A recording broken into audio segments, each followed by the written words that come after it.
Assalamualaikum warahmatullahi wabarakatuh. Perkenalkan, nama saya Anissa Rahma Pertiwi. Di sini saya akan sedikitnya membahas tentang konseling pasca bencana. Di mana bencana alam itu tersendiri mempunyai arti suatu peristiwa alam yang mengakibatkan dampak besar bagi populasi manusia. Nah, bencana alam ini terjadi karena beberapa faktor seperti faktor alam sendiri dan faktor non alam atau manusia. Yang sudah kita ketahui di awal tahun 2021 ini banyak sekali bencana-bencana alam yang terjadi di Indonesia, seperti longsor di Kabupaten Sumedang, lalu jatuhnya pesawat Sriwijaya Air, banjir di Kalimantan Selatan, banjir dan longsor di Manado, gempa di Mamuju dan Majene di Sulawesi Barat, dan erupsinya Gunung Sinabung dan Gunung Semeru. Tentunya ada langkah-langkah dari pemerintah untuk menangani bencana alam itu tersendiri melalui BNPB atau Badan Nasional Penanggulangan Bencana, di mana bantuannya itu bisa berupa material ataupun non material. Nah, materialnya itu seperti pakaian pokok atau kebutuhan pokok gitu, dan lain-lain, ataupun non materialnya seperti bantuan untuk mengevakuasi korban-korban atau untuk melakukan konseling trauma itu. Nah, individu atau orang yang selamat banyak sekali mengalami guncangan yang sangat berat seperti depresi, stres, ataupun trauma setelah bencana. Individu atau orang yang selamat dari bencana alam tersebut mengalami guncangan yang sangat hebat seperti stres, depresi, dan trauma. Nah, kondisi ini menjadi ancaman bagi kehidupannya, di mana akan menjadi lebih serius bahaya lagi bagi anak-anak atau pasangan, kerabat dekat, teman-teman lainnya itu yang ditinggalkan oleh orang-orang yang tersayangnya.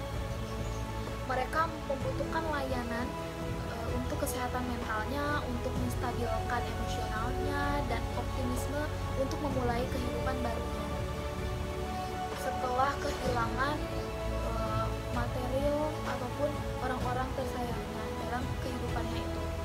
Karena itu membutuhkan bantuan konseling trauma atau layanan konseling trauma yang merupakan itu juga tidak kalah pentingnya dari bantuan-bantuan yang lainnya. Ada juga kondisi psikologis yang sangat berat yang dialami korban itu, seperti yang pertama itu mereka menanggung beban psikologis yang tidak ringan karena mereka harus hidup dengan traumanya, kehilangan sanak saudaranya atau keluarganya atau teman atau orang yang disayangnya sebagai pukulan yang sangat berat gitu secara tiba-tiba. Nah, tidak semua orang sanggup untuk mengatasi penderitaan yang dipisahkan secara paksa tersebut. Tapi di sisi lain juga mereka kini juga kehilangan pekerjaannya atau akses usahanya untuk melanjutkan kehidupannya. Nah, ada psikologis yang kedua, kondisi psikologis yang kedua itu kondisi yang serba sulit, di mana mereka harus mampu bangkit dan melakukan penguatan pada dirinya sendiri itu untuk mengambil hikmahnya dari seluruh untuk musibah yang ada. Bahkan mereka bisa jadi harus memulai kondisinya itu dari minus. Membangun kehidupannya butuh ketegaran dan keyakinan yang kuat atas kebesaran Allah dan dibarengi dengan usahanya juga. Trauma juga itu adalah suatu kejadian psikis atau emosional yang serius yang menyebabkan kerusakan substansial terhadap psikis dan psikologisnya seseorang itu dalam rentang waktu yang relatif lama. Sementara trauma psikis itu dalam psikologis diartikan sebagai kecemasan yang hebat dan mendadak akibat peristiwa di lingkungannya atau yang melampaui batas dari kemampuannya untuk bertahan, mengatasi atau menghindarinya. Nah, layanan konseling trauma ini pada prinsipnya dibutuhkan oleh semua korban yang selamat yang mengalami stres dan depresi berat, baik itu untuk anak-anak maupun orang tua. Nah, untuk anak-anak bisa dibantu dengan untuk anak itu bisa menatap masa depannya dan membangun harapan baru pada kondisi yang baru pula.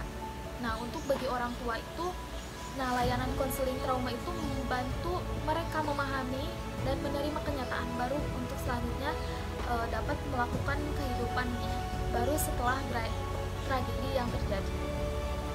Nah, di samping untuk menstabilkan emosionalnya, layanan konseling trauma juga bagi orang tua itu idealnya juga memberikan keterampilan baru agar mereka dapat menjadikan keterampilan itu sebagai modal awal untuk memulai kehidupan yang baru. Mencapai keefektifan dari layanan konseling trauma itu dilakukan dengan dua format, yaitu ada format individu itu untuk korban-korban yang mengalami stres dan depresi berat, dan ada format kelompok di mana itu bagi korban-korban yang tingkat stres dan depresinya itu masih di derajat ringan. Kita memang tidak tahu apa yang direncanakan oleh Allah, yang pasti kita tidak boleh untuk menyalahkan keadaan, apalagi menyalahkan Allah. Mari kita merefleksikan diri masing-masing, apa yang sudah kita kerjakan, apa yang sudah kita bantu untuk orang-orang sekitar, dan apa juga yang sudah kita lakukan untuk ibadah kita kepada Allah.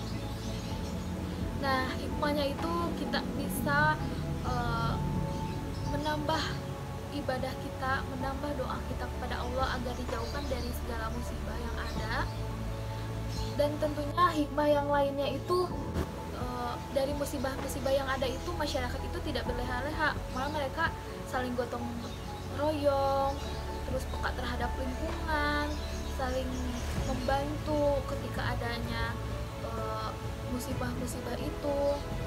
Banyaknya orang yang peduli seperti para relawan ataupun para donasi yang sudah membantu adanya musibah itu. Jadi membuat kita untuk lebih peka lagi terhadap lingkungan, gotong royong lagi, dan masih banyak lagi hikmah-hikmah yang bisa kita dapatkan dari adanya bencana. Semoga kedepannya kita dijauhkan dari segala bencana dan selalu bertawakal kepada Allah Subhanahu wa Ta'ala, dan tentunya tidak lupa menambah berdoa, menambah lagi intensitas doa kita kepada Allah Subhanahu wa Ta'ala. Mungkin sekian dari saya. Terima kasih, maaf apabila masih banyak kesalahan. Wabillahi taufiq wal hidayah. Wassalamualaikum warahmatullahi wabarakatuh.